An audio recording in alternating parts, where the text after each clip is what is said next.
ಇವಾಗಿನ ಸರ್ಕಾರದವರು ಅಂದರೆ ಕಾಂಗ್ರೆಸ್ ಸರ್ಕಾರದವರು ಈ ಗ್ಯಾರಂಟಿ ಯೋಜನೆಗೆ ಅಷ್ಟು ಕೋಟಿ ಖರ್ಚಾಯಿತು ಇಷ್ಟು ಕೋಟಿ ಖರ್ಚಾಯಿತು ಅಂದರೆ ನಾನು ಕೇಳಿದ ಮಟ್ಟಿಗೆ ಕೆಲವರು ಆ ಯೋಜನೆಯನ್ನು ಪಡ್ಕೊಳ್ತಾ ಇರುವಂಥವ್ರು ಖಂಡಿತವಾಗಿ ಅವರಿಗೆ ಕರೆಕ್ಟಾಗಿ ದುಡ್ಡಂತೂ ಬಂದಿರಲ್ಲ.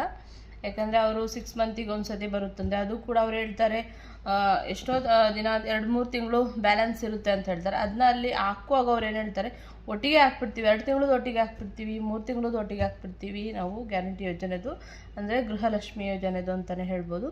ಬಟ್ ಅದನ್ನು ಹಾಕುವಾಗ ಯಾವ ರೀತಿ ಹಾಕ್ತಾರೆ ಅಂದರೆ ಅವರು ಬರೀ ಒಂದೇ ಒಂದು ಕಂತು ಅಂದರೆ 2,000 ಮಾತ್ರ ಹಾಕಿರ್ತಾರೆ ಅವರು. ಮತ್ತು ಇಲ್ಲಿ ನ್ಯೂಸಲ್ಲಿ ತೋರಿಸೋದಾಗಲಿ, ಒಂದು ನ್ಯೂಸ್ ಪೇಪರಲ್ಲಿ ಬರೋದಂತಾಗಲಿ, ಅವ್ರು ಹೇಳುವುದಂತಾಗಲಿ ಫುಲ್ ಉಲ್ಟಾ ಆಗಿರುತ್ತೆ. ಇದೆಲ್ಲ ಜನಗಳಿಗೆ ಒಂದು ಮೋಸ ಮಾಡುವಂತಹ ಕಾರ್ಯ ಅಂತ ಹೇಳ್ಬೋದು. ಸುಮ್ಮನೆ ಈ ಗ್ಯಾರಂಟಿ ಯೋಜನೆ ಮಾಡೋದ್ರಿಂದ ನಮ್ಮ ಒಂದು ರಾಜ್ಯ ಅಂತೂ ಯಾವುದೇ ಕಾರಣಕ್ಕೂ ಅಭಿವೃದ್ಧಿ ಆಗಲ್ಲ. ಅದರಿಂದ ಇದು ತುಂಬ ವೇಸ್ಟ್ ಅಂತಲೇ ಹೇಳ್ಬೋದು ಈ ಯೋಜನೆ. ಮತ್ತು ಈ ರೀತಿ ಮಾಡ್ತಾ ಇದ್ದರೆ ನಮ್ಮ ರೋಡ್ಗಳಾಗಲಿ ಮತ್ತು ಗುಂಡಿ ಇರುವಂತಹ ಈ ಬೆಂಗಳೂರಿನ ಒಂದು ರೋಡ್ಗಳಾಗಲಿ ಪಾಪ ಎಷ್ಟೋ ಜನ ಆ ಗುಂಡಿಲಿ ಬಿದ್ದು ಸಾವು ನೋವುಗಳಿಂದ ನರಳಾಡ್ತಾ ಇದ್ದಾರೆ. ಅದ್ರ ಕಡೆ ಕಾಳಜಿ ವಹಿಸ್ತಾ ಅವರು.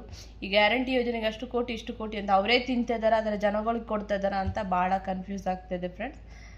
ಇದರಿಂದ ನಿಮ್ಮ ಒಪಿನಿಯನ್ ಏನು ಅಂತ ಹೇಳಿ ತಿಳಿಸಿ.